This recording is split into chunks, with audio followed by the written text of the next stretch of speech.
मैं रुचि के देवेकिया star shine से।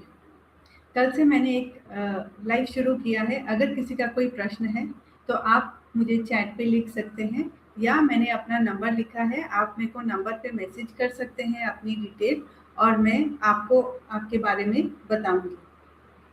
अ, तब तक हम जानते हैं नक्षत्र। नक्षत्र क्या होता है?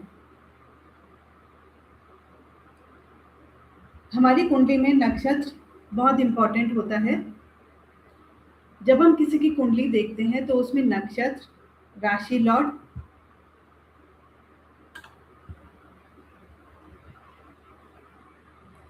लग्न देखकर हम इंसान का व्यवहार बता सकते हैं। टोटल 27 नक्षत्र होते हैं। हर नक्षत्र अपने व्यक्तित्व और स्वभाव के बारे में बताता है। हमारी कुंडली में, हमारे जीवन में ये एक बहुत इम्पोर्टेंट रोल प्ले करता है। जब हम कुंडली मिलान भी करते हैं तो उसमें नक्षत्र मिलान सबसे इम्पोर्टेंट होता है। हर नक्षत्र का एक रूलिंग प्लैनेट होता है। आइए जानें कौन सा नक्षत्र क्या कहता है। नक्षत्र के बारे में अगर हम देखें तो अगर आपका जो रूलिंग प्लैनेट है वो आपकी पृथ्वी में किस स्थिति पे है उस पे भी डिपेंड करता है। हमारा पहला नक्षत्र है अश्विनी नक्षत्र। इसका रूलिंग प्लैनेट है केतु।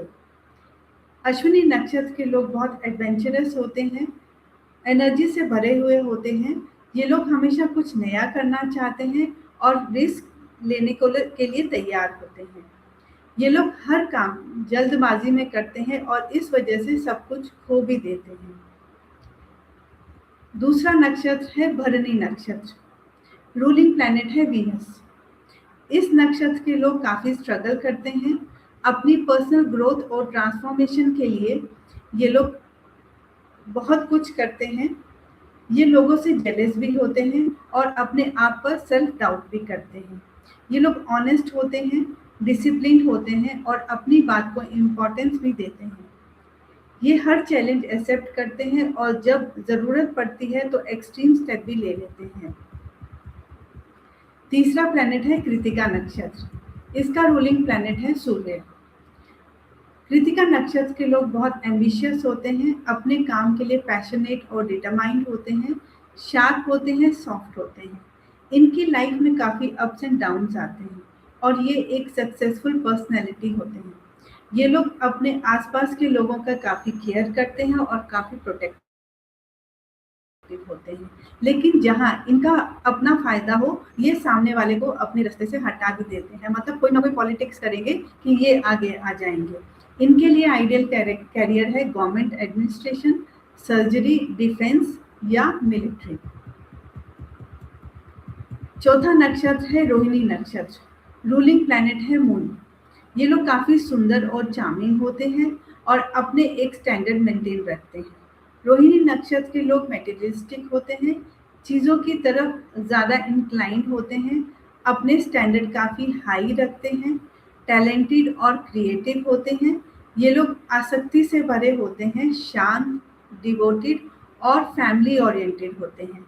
ऐसे लोगों को फैशन, मीडिया, रियल एस्टेट का बिजनेस करना चाहिए या उसमें जॉब करें, उस फील्ड में जॉब करें।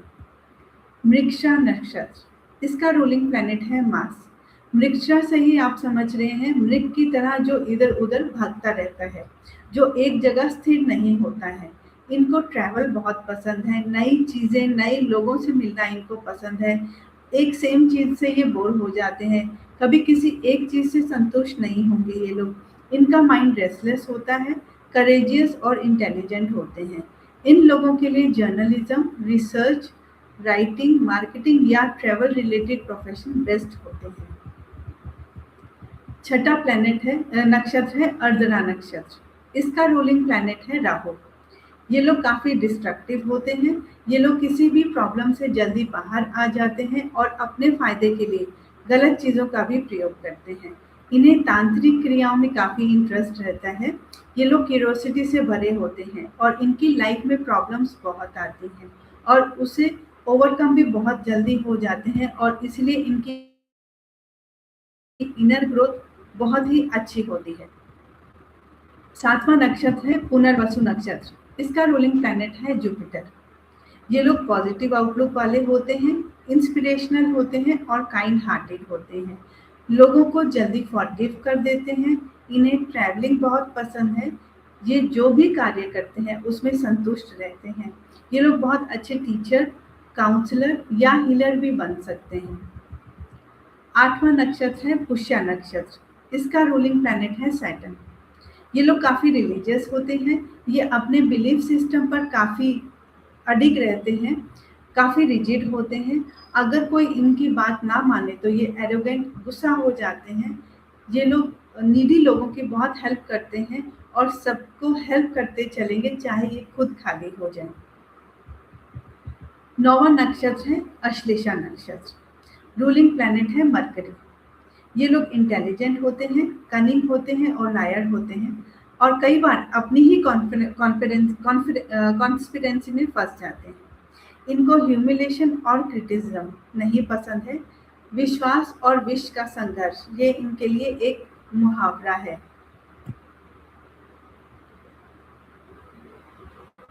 बाकी हम नक्षत्र के बारे में कल बात करेंगे।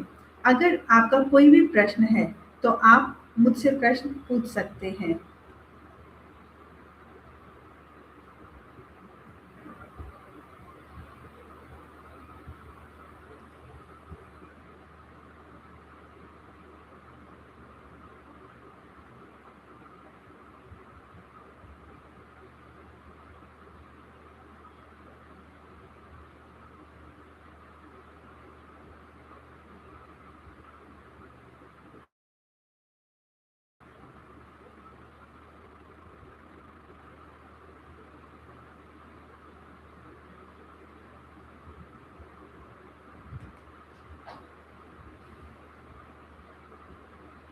जैसा कि मैंने आप सबको बताया कि अभी रोज़ मैं 12:30 के आसपास ऑनलाइन आऊँगी।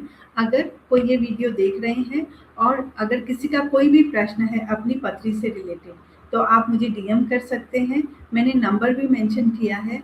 इस नंबर पे भी आप मुझे मैसेज कर सकते हैं अपनी डिटेल और मैं आपको पर्सनली आपके बारे में सारा कुछ बताऊँगी।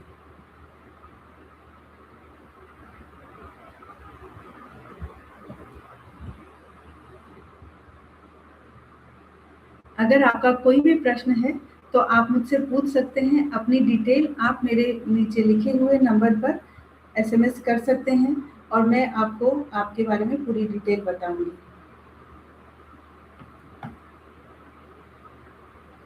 अभी जैसे हमने नक्षत्र के बारे में जाना है, नक्षत्र हमारे टोटल 27 होते हैं और बाकी के नक्षत्र के बारे में मैं कल बताऊंगी।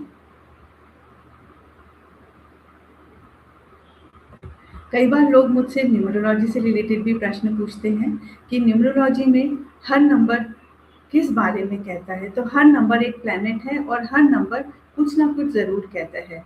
जैसे एक नंबर सूर्य है, तो सूर्य के लोग जो होते हैं ये बहुत एम्बिशियस होते हैं। इन लोगों में कुछ अलग करने की चाह होती है और ये लोग कुछ ना कुछ नया करना चाहते हैं।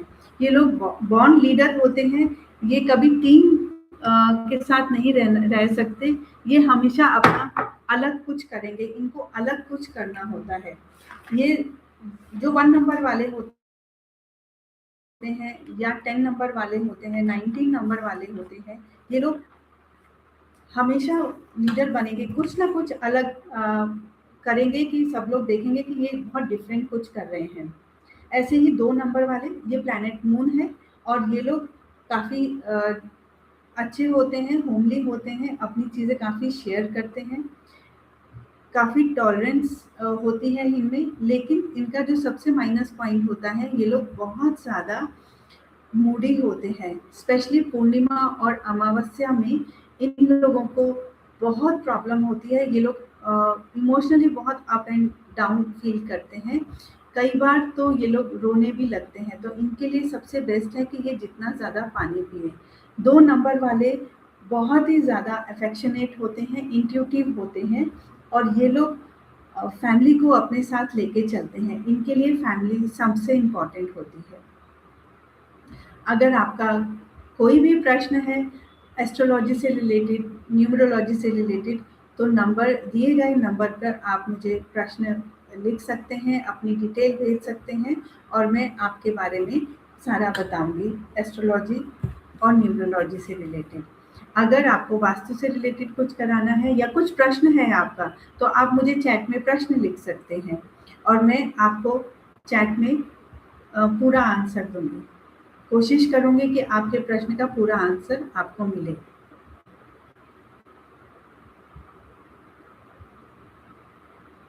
जैसे मैंने बताया था, कल भी बताया था मैंने कि बहुत लोग अ, वास्तु में ये पूछते हैं कि कौन सा डायरेक्शन सही है, नॉर्थ, वेस्ट, साउथ या फिर ईस्ट।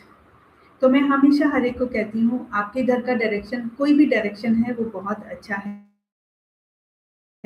बस आपकी पथरी के हिसाब से अगर वो डायरेक्शन नहीं सही है, क्योंकि पथरी के हिसाब से भी हम आपको आपका डायरेक्शन बताते हैं, तो मैं वास्तु में रेमेडीज़ बताती हूँ, जो यंत्र आपके मंदिर में रखा जाएगा और वो आपके आपकी एनर्जी को, आपके घर के जो वस्तु रखी है, इसलिए वास्तु कहते हैं, उसकी एनर्जी को और जो ह्यूमन बीइंग है, उन सबको अलाइन करता है और वो यंत्र आपको बहुत पॉजिटिव इफ़ेक्ट देता है।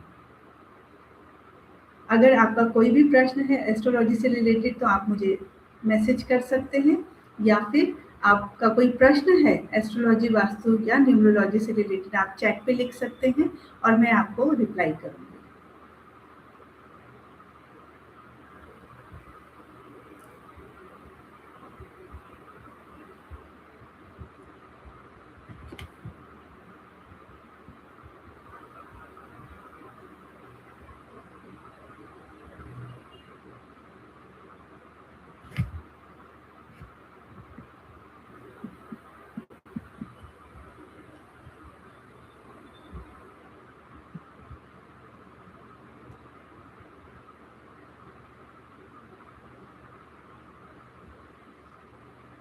कई बार ये भी होता है कि बहुत सारे लोग प्रश्न करते हैं मेरे से कि अगर हमारी कोई चीज़ खो गई है, तो हम क्या करें? तो उसका बहुत ही सिंपल है, आपको बोलना है कोई भी चीज़ अगर आपकी खो गई है, तो आप सपोज़ एक रिंग खो गई है आपकी, तो आप बोलिए कि मेरी रिंग अगर मिल जाएगी, तो मैं 2 रिंग की शादी करा दूँगा या करा दूँगी।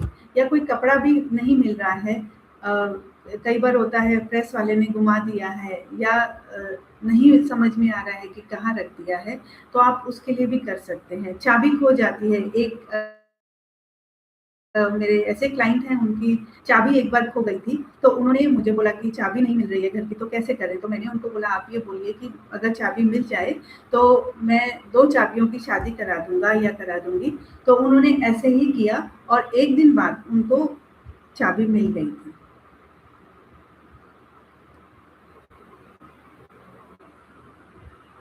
लाइव सेशन में आपका कोई भी प्रश्न है, किसी से चीज़ से भी रिलेटेड आप पूछ सकते हैं। जैसा अ, अभी किसी ने मुझसे पूछा था कि अगर कोई चीज़ हमारी खो जाए, तो उसके लिए हम क्या उपाय करें? तो उसके लिए बेस्ट उपाय है, आप ये बोलिए कि मेरा कोई सामान खो गया है, तो मैं कैसे शादी कराऊँ? जैसे अभी मैंने बताया था।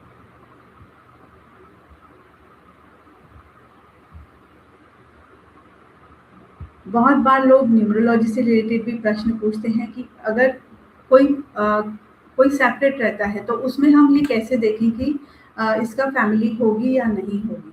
तो उसमें हम जब एक ग्रिड बनाते हैं तो ग्रिड में हम देखते हैं कि ग्रिड में क्या नंबर मिसिंग है। अगर सपोज 6 नंबर मिसिंग है तो मतलब उसकी फैमिली से या तो वो दूर रहेंगे या फिर उनको फैमिली लाइफ में कोई प्रॉब्लम है। तो 6 नंबर हम उनके ग्रिड में अगर मिसिंग है तो उस 6 नंबर का हम उनको रेमेडी बताएँगे ताकि उस रेमेडी से उनकी फैमिली काफ़ी अच्छी फैमिली लाइफ चलती रहे। ऐसे ही डेट ऑफ बर्थ के हिसाब से जो नंबर मिसिंग होता है और हमें लगता है कि इस ग्रिड में ये नंबर बहुत इम्पोर्टेंट होना चाहिए। जैसे 2, 5, 8 अगर 2, 5, 8 है तो आपकी पथरी में तो डेफ़िनेटली आपकी प्रॉपर्टी बनेगी बनेगी। सपोज़ 2 और 8 है लेकिन 5 नहीं है या 5 और 8 है, 2 नहीं है, तो हम वो इस उस मिसिंग नंबर की रेमेडी बताते हैं कि उस मिसिंग नंबर की रेमेडी से आपकी वो प्रॉपर्टी बन सकती है।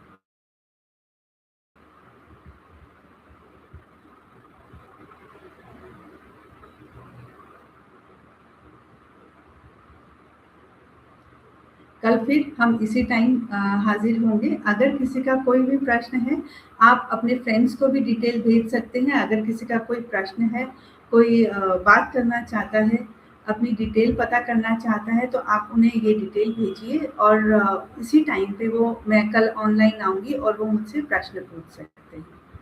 नमस्कार।